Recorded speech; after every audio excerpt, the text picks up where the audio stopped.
It was a particularly cold February evening in Roanoke. Jessica Chesterfield sat in her office above the Morning Bliss Cafe on Market Street, reviewing her monthly reports. The numbers were encouraging.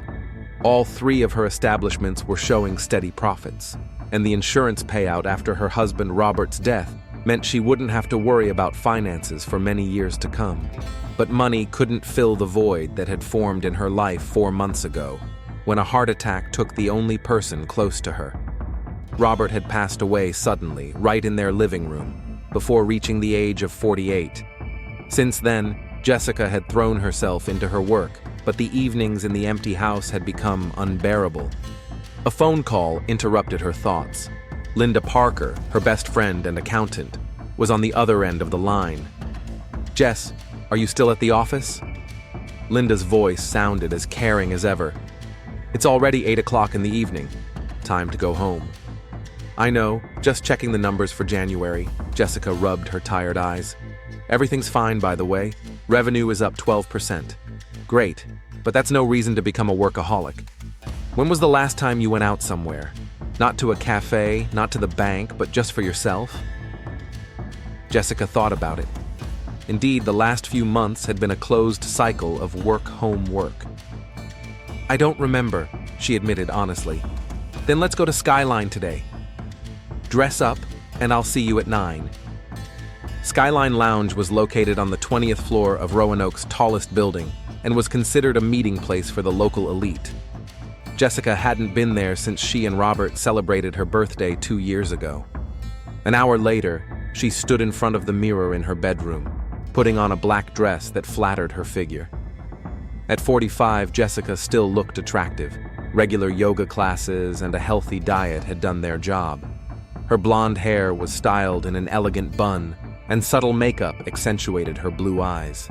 The bar was lively but not noisy. Jessica and Linda took a table by the panoramic windows, which offered a stunning view of the city at night. The lights of Roanoke stretched to the horizon, a reminder that life goes on no matter what. "See that guy at the bar?" Linda nodded toward the bar. "He's been looking our way for the last half hour." Jessica turned discreetly. Standing at the bar was a young man, impeccably dressed in an expensive gray suit. His dark hair was neatly styled, and his confident posture revealed a man accustomed to success. When their eyes met, he smiled and raised his glass in greeting. "He's too young," Jessica muttered, turning away. "He's 25, max." "So what? You're a widow, not a nun." A few minutes later, the young man approached their table. "Excuse me for disturbing you, ladies. I'm Jason Riley," he said, extending his hand first to Jessica, then to Linda. "I couldn't help but notice how elegant you both look tonight." Jessica felt the blood rush to her cheeks. "Jessica Chesterfield. And this is my friend Linda. Nice to meet you. May I join you? Or would it be better not to interrupt your girls' night out?" Linda gave Jessica a meaningful look. "Of course. Please sit down, Mr. Riley." Jason was a charming conversationalist. He said he was a technology consultant, helping local companies optimize their business processes. He had recently moved to Roanoke from Richmond, where he had his own firm, but decided to try his hand in a less competitive environment. "You know, big cities are exhausting," he said, casually swirling his glass of whiskey. "The pace is more measured here, and there are more opportunities for personal life." "What about family?" Linda asked with her usual directness. "I'm single. Work always came first, but now I realize that's not the most important thing in life." Jason looked at Jessica. "What do you do?" "I own 3 cafes in town," Jessica replied, surprised at how easy it was to talk to him. "Morning Bliss, Sunset Coffee, and Corner Cafe. Impressive business. I often have breakfast at Morning Bliss, great coffee and atmosphere. So you're the owner?" Jessica nodded, feeling a pleasant thrill at his attention. It had been a long time since anyone had taken such a sincere interest in her business. The evening flew by unnoticed. Jason turned out to be an erudite and attentive conversationalist. He asked about the coffee business, shared his plans for developing his consulting activities, and told funny stories from his previous job.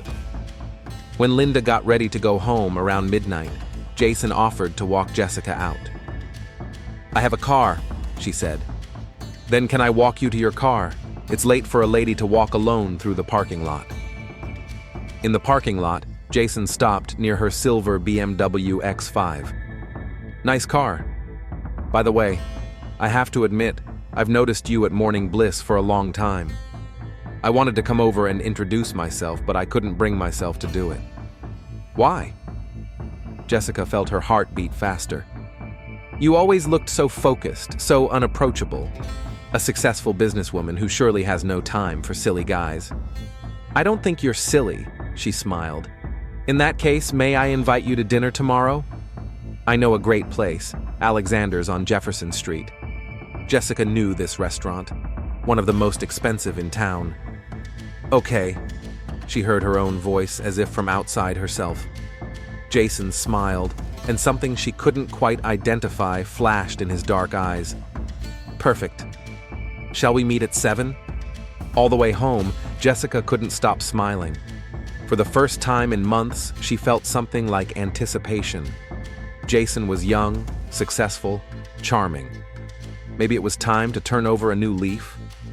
In his rented apartment on the outskirts of town, Jason Riley took off his expensive suit and hung it in the closet next to 3 others, the last items of clothing that created the illusion of prosperity. He had less than $1,000 left on his credit card, and his rent was 2 weeks overdue. He took Jessica's business card out of his pocket, the one she had given him when they parted. Chesterfield Cafe Group was engraved in gold letters. Jason had seen her BMW outside Morning Bliss many times and noticed her expensive clothes and jewelry. That evening at the bar, she had easily ordered an $80 bottle of wine without looking at the price. Jason smiled as he looked at the card. Tomorrow at Alexander's, he would spend his last money, but the investment was worth it. Jessica Chesterfield was exactly what he needed: successful, single, and naive enough to believe a charming young man. He opened his laptop and began researching the cafe business in Roanoke. By tomorrow evening, he needed to know enough about her business to appear genuinely interested. Alexander's restaurant was famous not only for its exquisite cuisine, but also for its bills, which could empty the wallet of the average Roanoke resident. Jason arrived at the meeting 15 minutes early, ordered mineral water, and nervously checked his phone balance. $437.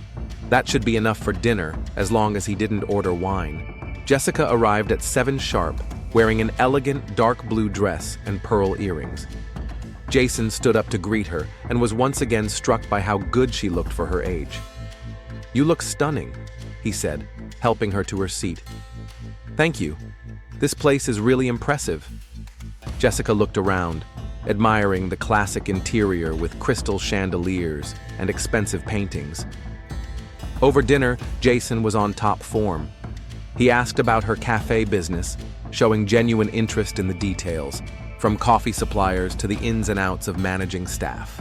Jessica happily recounted how she started with one small cafe 12 years ago and gradually expanded the business.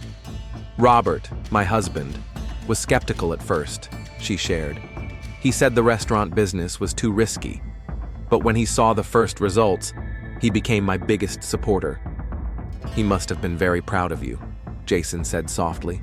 "Yes," Jessica's voice trembled. "He always said I was the most determined woman he knew." Jason leaned forward, covering her hand with his. "I'm very sorry for your loss, but I think he would want you to be happy."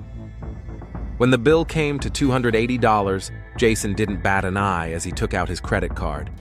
Inside, he felt a twinge of pain, almost 2/3 of his remaining money in one evening. But Jessica looked at him with admiration, and he knew the investment was paying off. The next 2 weeks flew by in a whirlwind of dates. Jason took Jessica to the theater, concerts, and expensive restaurants. Every evening ate away at his savings, but every evening brought him closer to his goal. He studied her habits, her schedule, her financial capabilities. Jessica told him that Robert had left her a house worth $400,000 with no mortgage, and the insurance company had paid out $500,000. Plus, there was a steady income from the cafe, about $15,000 a month in net profit. Jason mentally calculated the figures, imagining how this money could solve all his problems. Meanwhile, his own financial situation was becoming critical. His landlord had already called twice with threats of eviction, and he had less than $100 left on his card. Jason was forced to borrow $300 from his younger brother Tommy, making up a story about temporary problems with clients. "Jays, what's going on?" asked 19-year-old Tommy as he handed him the money at a McDonald's on the outskirts of town. "You said business was going great." "Just a slight delay in payment from a major client," Jason lied. "Everything will be fine in a couple of weeks." Tommy looked at his brother suspiciously. "You look stressed. And where did you get those expensive shirts? Last week you borrowed money from me for groceries. Don't worry about it. I'll pay you back with interest soon." Meanwhile, his relationship with Jessica was developing rapidly. She was lonely and vulnerable after the loss of her husband, and Jason skillfully played the role of an understanding and caring partner. He listened to her stories about her life with Robert, comforted her in moments of sadness, and gradually filled the void in her heart. "You know, I didn't think I could ever love anyone again," Jessica confessed one evening as they walked through Roanoke's Central Park. "After Robert, it seemed like that part of my life was over." "Love knows no age," Jason replied, stopping and turning to face her. "And what we feel for each other is special." He kissed her under the old oak tree, and Jessica felt the woman in her awakening again. In Jason's arms, she forgot about the age difference, about the fact that she had only known him for a month, about Linda's warnings. And Linda was really worried. 3 weeks after they met, she invited Jessica to lunch at the Corner Cafe, one of her own establishments. "Jess, I need to talk to you," Linda began as they sat down at a secluded table by the window.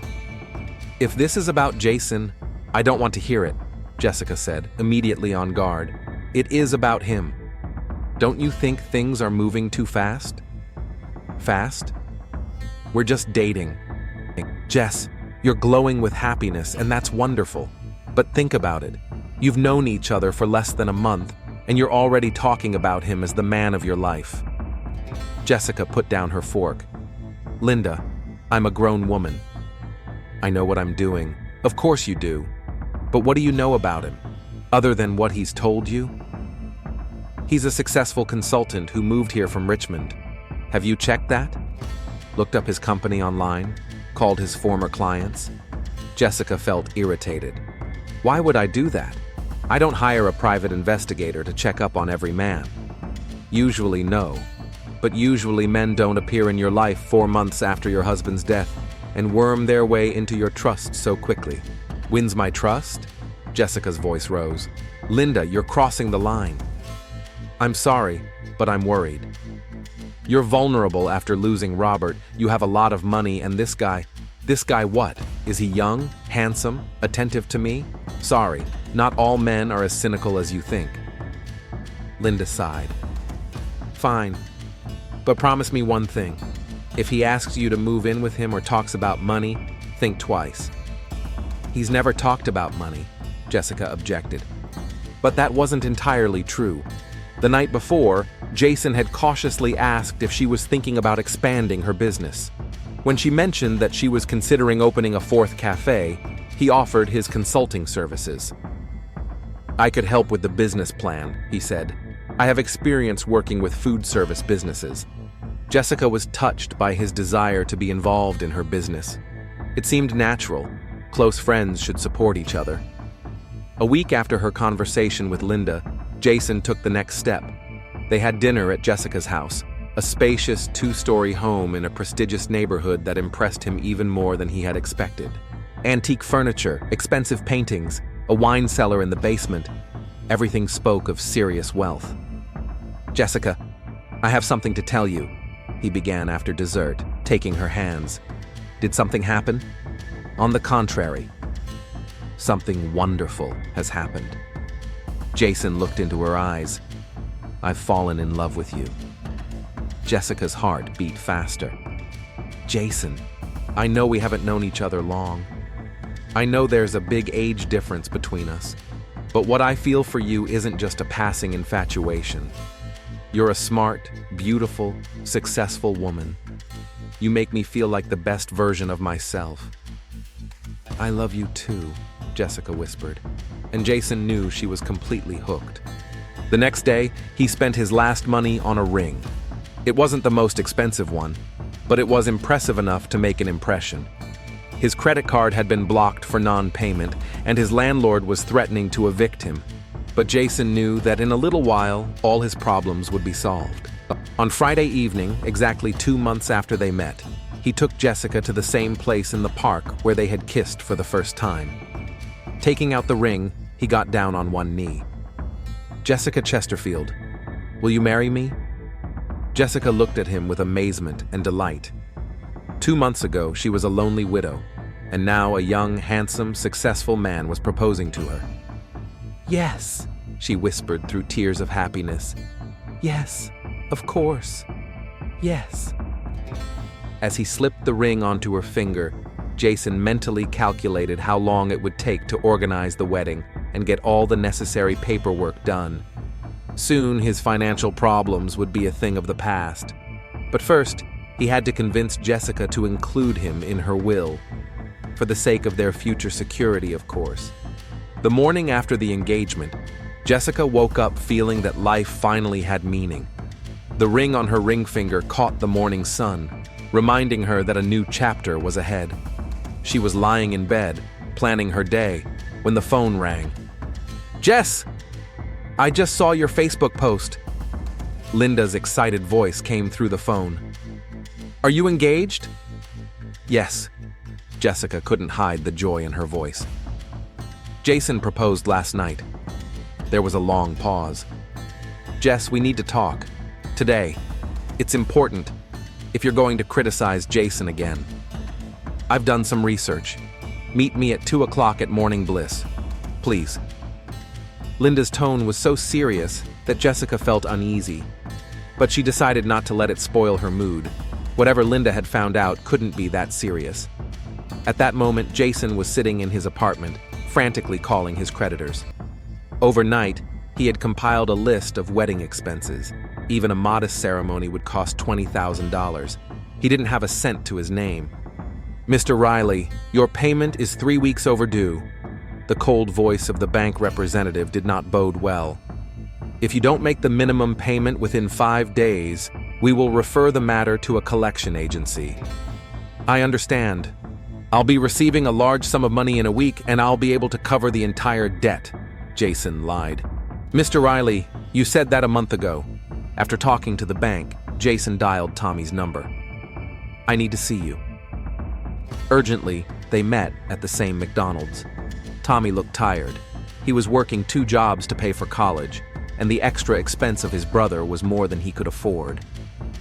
Jace, what's going on? You look terrible. Listen, I have news. Good news. Jason paused for effect. I'm getting married. Getting married? Tommy almost choked on his hamburger. To whom? You haven't told me about any girlfriend. Her name is Jessica. She's amazing, smart, beautiful, successful.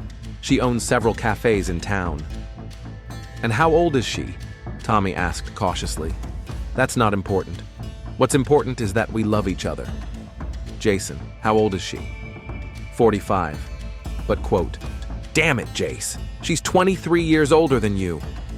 Age is just a number. The main thing is that we have real feelings for each other. Tommy looked at his brother suspiciously. Real feelings or real money? You said she was successful? How can you say that? Because I've known you my whole life. 6 months ago, you were dating that girl from college, swearing you loved her. Then you dumped her when you found out her parents weren't as rich as you thought. Jason blushed. That was completely different. Was it? Do you remember Sarah from Richmond? You dated her until you found out she worked in a store. She didn't own it. Tommy, this is different. Jessica is special. Especially rich, huh? Tommy shook his head. Jace, I'm worried about you. You're playing with fire. I need your help. I need to borrow money for the wedding. How much? $15,000. Tommy laughed, but it wasn't a happy laugh. Are you crazy? I don't have that kind of money. I work at a pizza place and deliver pizzas on the side. You can take out a loan. You have a good credit history. Jason, no. I'm not going to take out a loan so you can marry a woman for money. It's not for money. Then tell her the truth. Tell her you're unemployed, living in a rented apartment and in debt. If she really loves you, it won't matter. Jason didn't answer. They both knew the truth would ruin everything. Meanwhile, at Morning Bliss, Linda was showing Jessica the results of her search. The laptop screen displayed a page with Virginia's public records. Look here, Linda pointed to the screen. Jason Riley, 22 years old. Registered address is Norfolk, not Richmond. No records of any business registered in his name. Maybe the company isn't registered in his name, Jessica objected weakly. Possibly. But look at this. Linda opened another tab. Court records. Jason Riley was sued for non-payment of rent in Norfolk 8 months ago. Jessica felt a chill run down her spine. It could be another Jason Riley. With the same birthday? Jess, I don't want to upset you, but something's not right here. Did you hire a private investigator? No, it's all public information. Anyone can find this on the internet in half an hour. Jessica closed her eyes. Even if it's true, people can move, start a new life. Of course they can. But why did he lie about the city? And where's the proof of his business? Linda, stop it. I'm marrying him in 3 weeks. 3 weeks? Jess, that's crazy. We don't want to drag it out. Life is short, we know that better than anyone. Linda sighed. Fine, but promise me you'll ask him to show you his income documents.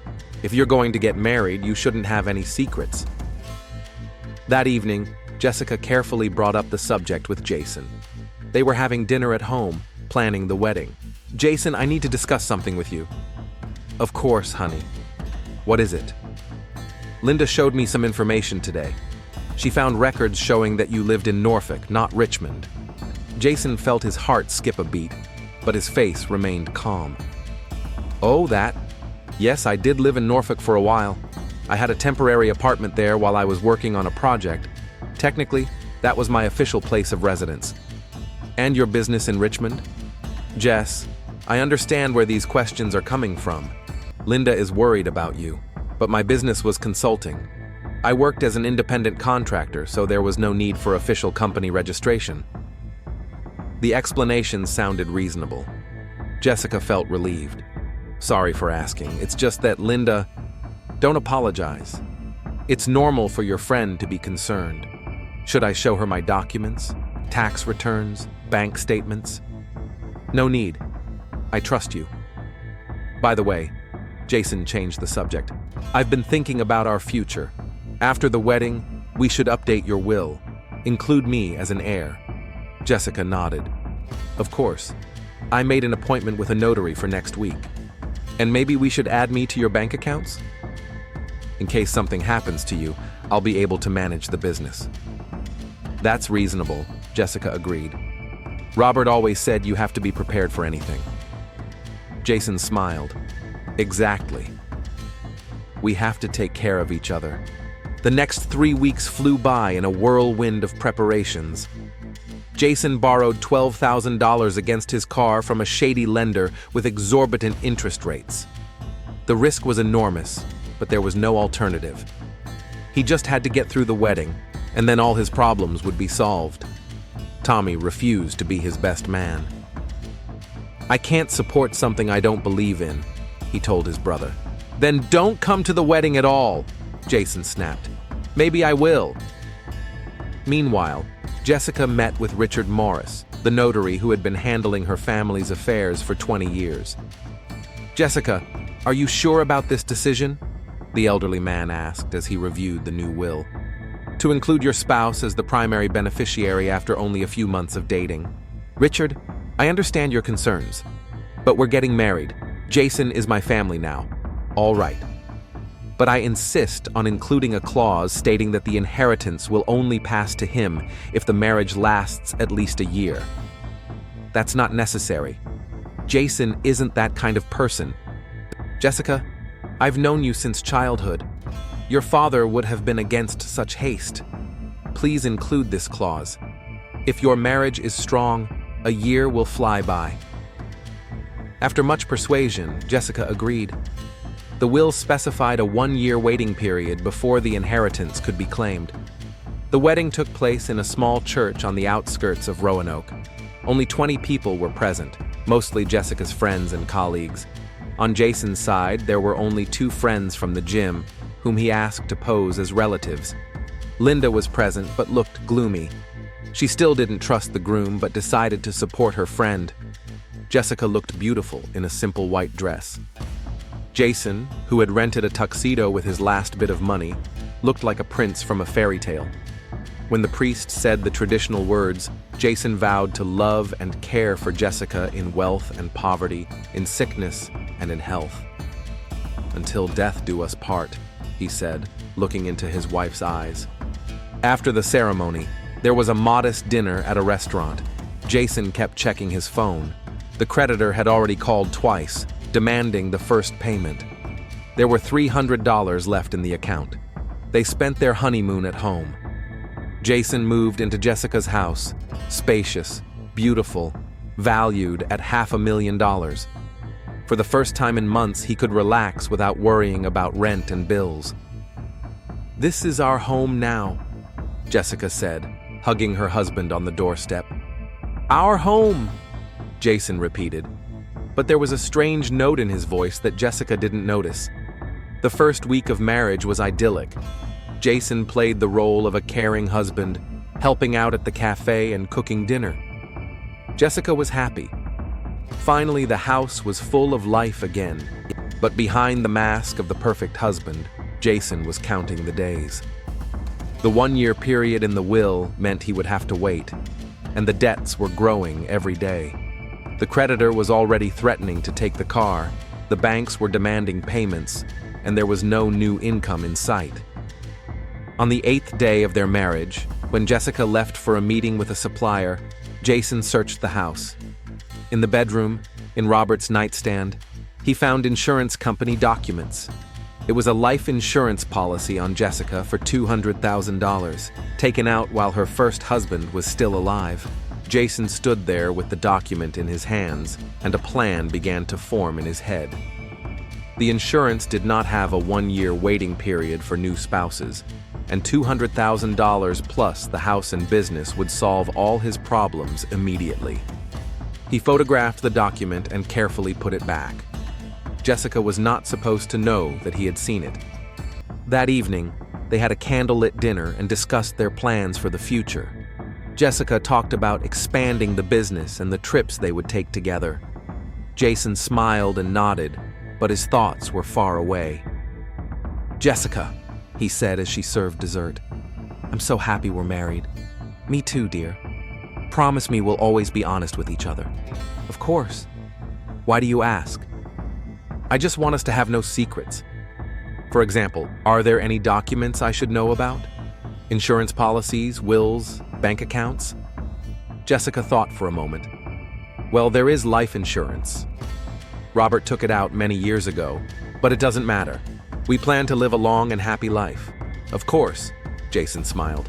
"Of course we are." But there was something cold in his smile that would have made Jessica wary if she had paid attention. A plan had finally taken shape in Jason's mind, one that seemed to him to be the only way out of the situation. Time was passing, and the debts were only growing. Soon, the mask of a happy husband would become impossible to maintain. Monday, April 15th, began as a typical spring day in Roanoke. Jessica woke up at 7 in the morning as usual and found that Jason was already up. The aroma of freshly brewed coffee wafted from the kitchen. "Good morning, Mrs. Riley." Jason smiled as he handed her a cup. "I like the sound of that." Jessica kissed her husband. "I have a meeting with a new supplier at 2 o'clock today, then an inspection of Sunset Coffee. I'll be back around 6. "Great. I'll take care of some things around the house and make dinner." Jessica left at 8 in the morning in her BMW. Jason watched her go, then returned to the house and locked all the doors.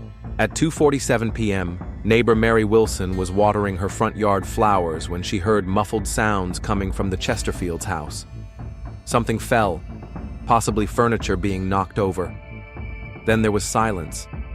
Mary thought the newlyweds were rearranging furniture and didn't think much of it. At 6:23 p.m., Jason dialed 911. 911, what emergency do you need? Police, ambulance, my God, my wife! Jason's voice trembled with panic. Sir, what happened? She's not breathing. I came home and found her. She's lying in the living room. There's blood everywhere. Your address? 1247 Elm Street, Roanoke. Please hurry. An ambulance and police are on their way. Sir, can you check your wife's pulse? I'm afraid to touch her. She's not moving. Oh my God, what happened? The first ambulance arrived 7 minutes later, followed by the police and the fire department. Jason met them at the door, pale and distraught. She's in the living room, he said, pointing with a trembling hand. Paramedic Maria Sanchez was the first to enter the house. Jessica was lying on the floor near the coffee table in a pool of blood. Her head was turned at an unnatural angle, and there was a gaping wound on the back of her head. A heavy glass vase lay nearby, broken and bloodied. No pulse, Sanchez reported into her radio. Middle-aged woman, head trauma, lots of blood. Looks like an accident or... Officer James Parker cautiously entered the living room, assessing the situation. The furniture had been moved, documents were scattered on the coffee table, and the lamp had been knocked over. Signs of a struggle. Sir, I need you to leave the house, Parker said to Jason. This is a crime scene. A crime scene? But it was an accident. She could have fallen and hit her head on the table. We don't know anything for sure yet. The detective will be here in half an hour. Detective Sarah Cole arrived at 7:15 p.m. At 35, she was one of the most experienced investigators in the Roanoke Homicide Division. Tall, with short brown hair and piercing gray eyes, she had a reputation as a meticulous and relentless detective. Cole conducted a preliminary examination of the scene, taking notes and photographs. The vase was heavy, crystal, weighing about 3 pounds. A blow with such a vase could be fatal, especially if the victim fell and hit her head on the edge of the coffee table. Officer Parker, where's the husband? He's sitting in the patrol car. He's in shock, crying. He says he came home and found her. When did he call for help? At 6:23. He said he had just come home. Cole walked out to the patrol car. Jason was sitting in the back seat with his head in his hands. When she approached, he looked up, his eyes red from crying. Mr. Riley? I'm Detective Cole. I'm very sorry for your loss. Thank you, Jason whispered. I don't understand what happened. She was fine when I left. Mr. Riley, I need to ask you a few questions. It's standard procedure. Of course, anything that will help figure out what happened. When was the last time you saw your wife? This morning, around 8, she left for work. She had a meeting with a supplier. Then she planned to check out one of the cafes. Where were you during the day? Jason hesitated for a moment. I ran some errands. Went to the bank, to the store. Then I was home, cooking dinner. What time did you leave the house and when did you return? I left around 11 and came back at 6:30. I found the front door unlocked, which I thought was strange. Jessica always locked the door. Cole wrote down every word. Does anyone else have keys to the house? Just the two of us. Well, and Linda, Jessica's best friend. But she never came over unannounced. Mr. Riley, could you give us the contact details of the people who saw you this afternoon? To verify your alibi? Jason hesitated again. I was mostly alone. I spoke to an employee at the bank, but I don't remember his name. I paid by card at the grocery store. There should be records. Okay. What was your relationship with your wife like? Were there any conflicts between you? No. We've only been married a week. We were happy. Jessica was everything to me. Tears ran down his cheeks again. Cole watched him closely. His grief seemed genuine, but in her experience, murderers could be excellent actors. "Mr. Riley, do you know about your wife's will?" "Will?" She mentioned that she had updated it after the wedding, but we didn't discuss the details. "What about insurance policies?" Jason shook his head. "No, we didn't talk about that. We'd only been married a week. We didn't think about things like that." Cole closed her notebook. "Mr. Riley, I'm afraid you'll have to find another place to stay. The house remains a crime scene until the investigation is complete." "Crime?" "Detective, it was an accident, wasn't it? Jessica could have tripped and fallen. We're looking at all possibilities. Do you have a place to stay?" "I'll probably get a hotel room." At 8:30, the crime lab technicians arrived. Cole watched as they processed the scene, collected blood samples, and photographed every detail. "Detective," called technical expert Michael Grant. "Look here." He pointed to the coffee table. The documents were scattered, but their arrangement seemed strange. "It looks like someone was looking for something specific. See how the papers are shifted? Not randomly, but purposefully." Cole picked up one of the documents. Jessica's bank statement for March. The cafe's income was $14,000 for the month. "That's a lot of money," Grant remarked. "Yes, enough to get someone interested." Cole contacted Linda Parker and asked her to come to the station. The woman arrived an hour later, pale and shaken. "I can't believe it," Linda repeated. "Jessica was so careful. How could she have fallen?" "Mrs. Parker, we don't know exactly what happened yet. Tell me about Jessica's marriage. How would you describe their relationship?" Linda sighed. "I was worried. It all happened too fast. 2 months from meeting to marriage is not normal." "What specifically worried you about Jason Riley?" "I checked his background. I found inconsistencies in his stories about his past. He claimed to have lived in Richmond, but he was registered in Norfolk. He talked about his business, but I couldn't find any records." Cole leaned forward. "Did you tell Jessica about this?" "I tried, but she was in love. She said she trusted him." "Do you know about Jessica's will?" "Yes, she said she included Jason as an heir, but the notary insisted on a 1-year waiting period." "A 1-year period?" "Yes. If the marriage lasts less than a year, the inheritance goes to other beneficiaries. It was a precautionary measure." Interesting, Cole thought. Jason hadn't mentioned that condition. The next morning, Cole met with notary Richard Morris. The elderly man looked upset. "I warned Jessica about rushing into this," he said. "I insisted on including the 1-year clause. If it weren't for that condition, the young man would have inherited everything immediately." "And how much is the inheritance?" "The house is valued at $500,000, plus a business worth about $300,000, plus savings, a total of about $1 million. That's a lot of money." "That's exactly why I insisted on the waiting period. Jessica was vulnerable after the death of her first husband. I'm afraid someone could have taken advantage of that." Cole obtained a warrant for Jason's bank records. What she discovered was astonishing. 3 credit cards with a total debt of $27,000, overdue rent. A $12,000 car loan from a private lender with an interest rate of 35% per annum. "This guy was broke," she told her partner, Detective Marcus Thompson, "and he married a woman worth $1 million. Classic motive. But there's a problem. The 1-year period in the will. Killing his wife a week after the wedding wouldn't have made him any money. Not from the will. But there's also insurance." Cole contacted the insurance company. Jessica's $200,000 life insurance policy had been taken out 3 years ago. After the wedding, the beneficiary was automatically changed to her spouse. "There is no waiting period for spouses," said a company representative. "Payment is made immediately after confirmation of death." Cole hung up and looked at Thompson. $200,000. Enough to solve all his financial problems, and enough to kill his wife. Meanwhile, Jason was sitting in a cheap motel on the outskirts of town checking the news. The local media had already picked up the story. Tragic death of successful businesswoman a week after her wedding. His phone rang.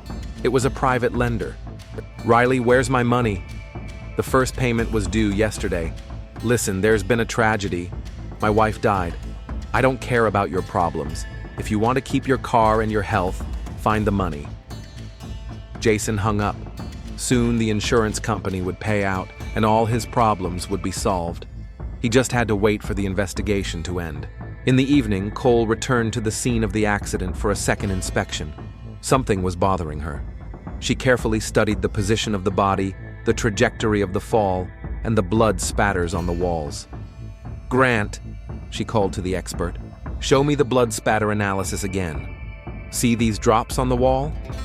The trajectory indicates that the blow was delivered from above. If the victim had fallen and hit the vase, the splatter would have been different." Meaning? Someone hit her on the head with the vase. This is murder, not an accident. Cole nodded. Now she had motive, opportunity, and physical evidence. All that remained was to gather enough evidence to make an arrest. She called Jason in for another interview. This time he seemed more nervous, constantly adjusting his tie and avoiding direct eye contact. "Mr. Riley, we've conducted an additional investigation. We've discovered some interesting facts, such as, for example, about your financial situation. Debts amounting to nearly $40,000, overdue payments, threats from debt collectors." Jason turned pale. "These are temporary difficulties." Everyone has financial problems, of course, but rarely does anyone marry a wealthy woman in the midst of such problems. "What are you trying to say?" "We also found out that your wife had a $200,000 insurance policy. You are the sole beneficiary." "I didn't know about that." "You didn't know? But yesterday, when I asked about insurance policies, you said you didn't discuss such things with your wife. Why wouldn't spouses discuss life insurance?" Jason faltered. "We had only been married a week." "Mr. Riley, forensic experts have determined that your wife was murdered. Someone hit her over the head with a vase. It wasn't an accident." "Killed? But who could have? Jessica had no enemies. She had a husband with huge debts who would have inherited all her money if she died." "Are you suspecting me?" Jason's voice trembled. "I'm investigating a murder. And so far, all the evidence points to a person who had a motive, opportunity, and access to the victim." Cole released Jason, but now he was under 24-hour surveillance. She knew he was the killer. All that remained was to find the final proof. On Tuesday morning, the day after the body was found, Detective Cole received important information. The bank provided records of Jason's credit card transactions on the day of the murder. At 11:47 a.m., he withdrew $200 from an ATM in the city center. At 12:15 p.m., he bought gas at a gas station. And at 1:23 p.m., he used his card to pay for gloves and cleaning supplies at a hardware store. "Interesting time to clean," Cole remarked as she studied the receipts. The purchase was made less than an hour before the neighbor heard sounds of a struggle in the house. Cole decided to start with Jason's brother. Tommy Riley worked at Mario's Pizza on Brannan Street. The 19-year-old looked tired and tense when the detective approached him during his lunch break. "Tommy Riley? I'm Detective Cole. I need to talk to you about your brother, about Jason. I heard about what happened to his wife. That's awful." "Yes. Can we talk in private?" They sat in a far corner of the empty restaurant. Tommy nervously twisted a paper napkin in his hands. "Tommy, what is your relationship with your brother like?" "Complicated. Jason has always been ambitious. He wanted to get rich quick without putting in much effort. Tell me about his financial situation." Tommy sighed. "For the last 6 months, he's been constantly borrowing money. At first, it was small amounts, for food, rent. Then it got to be more. In March, he asked for $300, saying he was having temporary problems with clients. Clients? He claimed to have a consulting business, but I never saw any proof. No offices, no clients, no documents. Cole leaned forward. What did he say about Jessica? Nothing at first. Then he suddenly announced he was getting married. I was shocked. He never mentioned a girlfriend. How did he describe his relationship with her? Tommy hesitated. Detective, I don't want to hurt my brother. Tommy, a woman is dead.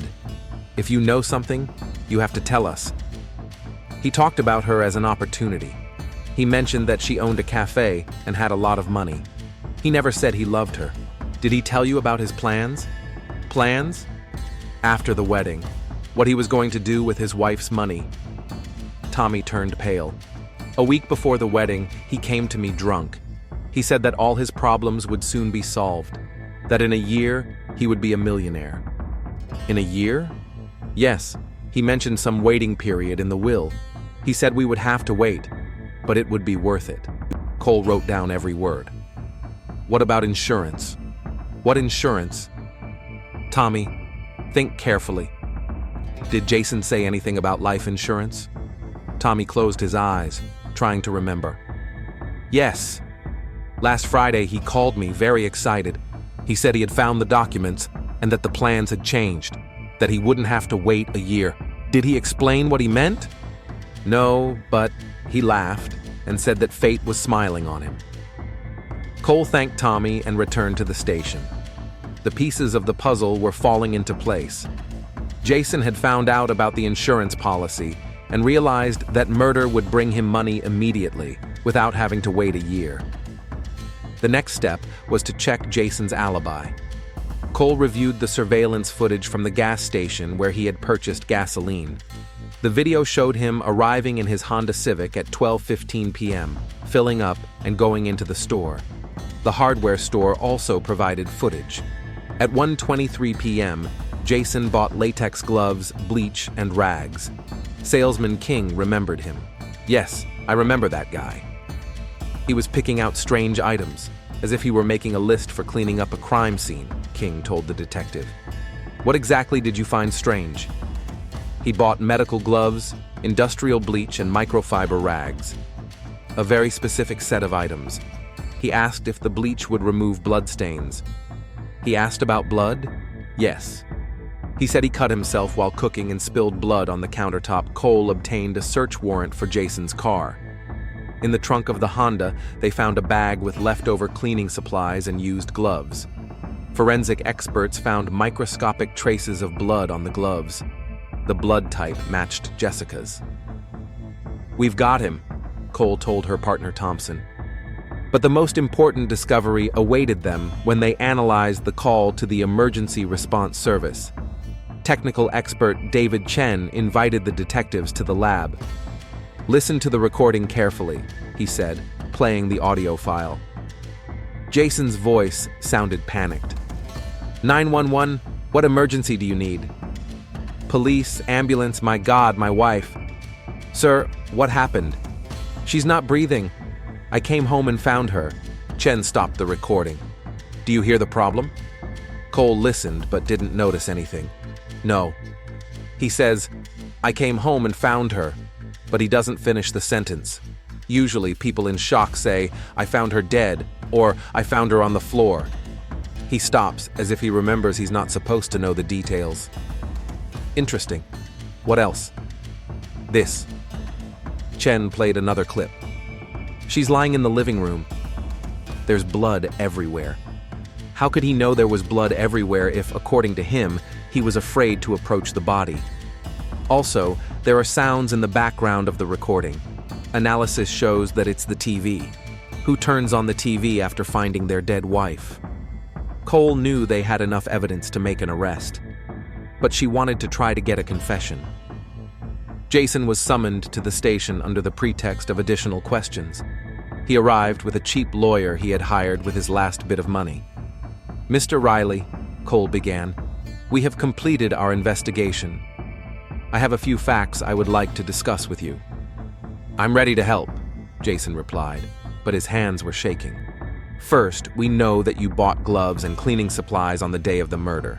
Second, gloves with traces of the victim's blood were found in your car. The lawyer put his hand on Jason's shoulder. Don't say anything. Third, Cole continued, your brother told us about your plans for your wife's money and how happy you were when you found the insurance documents. Jason turned pale as a ghost. Tommy's lying. He's jealous of my success. We also analyzed your 911 call.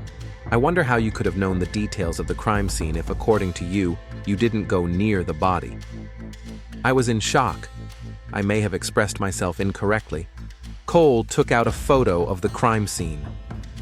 Mr. Riley, your wife fought for her life. She trusted you, loved you, and you killed her for money. No, that's not true. Then explain how her blood got on your gloves? Jason covered his face with his hands. The room was silent for several minutes. She found out, he finally said quietly. Found out what? About the debts. About the fact that I wasn't who I said I was. Yesterday, she got a call from the bank. Someone was asking about me. Jessica started asking questions. The lawyer tried to stop him, but Jason continued. I didn't plan to kill her. I wanted to explain, to ask for help. But she said she was divorcing me, that she would change the will, and then you picked up the vase. She turned her back on me and walked to the phone to call her lawyer. I panicked. I knew that without her, I had nothing. Debts, threats. I picked up the vase and... Jason couldn't finish the sentence. He lowered his head onto the table and cried. Jason Riley, you are under arrest on charges of first-degree murder, Cole said. The trial took place 4 months later. The jury deliberated for 2 days. The evidence was irrefutable. Financial motives, the purchase of tools to conceal the crime, traces of blood, inconsistencies in testimony, and finally, a confession. The defense tried to prove that the murder was committed in the heat of passion, but the prosecutor convincingly demonstrated the premeditated nature of the crime. The defendant planned this murder, the prosecutor said in his closing argument. He married the victim solely for her money, studied her financial situation, discovered her insurance policy, and cold-bloodedly killed the woman who trusted him. Linda Parker testified as a character witness. Jessica was a kind, generous person, she said, wiping away tears. She deserved happiness, not death at the hands of the man she loved. The jury returned a guilty verdict on all counts. Judge Margaret Wilson sentenced Jason Riley to life in prison without the possibility of parole. Mr. Riley, the judge said before sentencing, you have committed one of the most cynical crimes this court has ever seen. You betrayed the trust of a vulnerable woman, married her under false pretenses, and killed her for money. Society must be protected from people like you. After the trial, Detective Cole gave an interview to the local press. This case reminds us of the importance of caution in relationships, she said. Whirlwind romances after the loss of a loved one can be especially dangerous. Criminals often target vulnerable people. Tommy Riley visited his brother in prison a month after the sentencing. Why did you do it, Jace? He asked. I thought I could start a new life, Jason replied through the glass partition. I thought money would solve all my problems. And now you have neither money nor a life. I know. I see her face every night. She really loved me, Tommy. You killed her. Jason nodded. I ruined a lot of people's lives. Mine, hers, yours. I'm sorry. Tommy stood up. I can't forgive you, Jace. And I'm not sure I ever will. Jessica's cafes were sold. Linda Parker used some of the money to create the Jessica Chesterfield Domestic Violence Victim Assistance Fund. Jessica would have wanted her death to help protect other women, Linda said at the fund's opening. Jason Riley remained in prison, where he would spend the rest of his life reflecting on how greed and despair had led him to murder an innocent woman whose only crime was her willingness to believe in love again.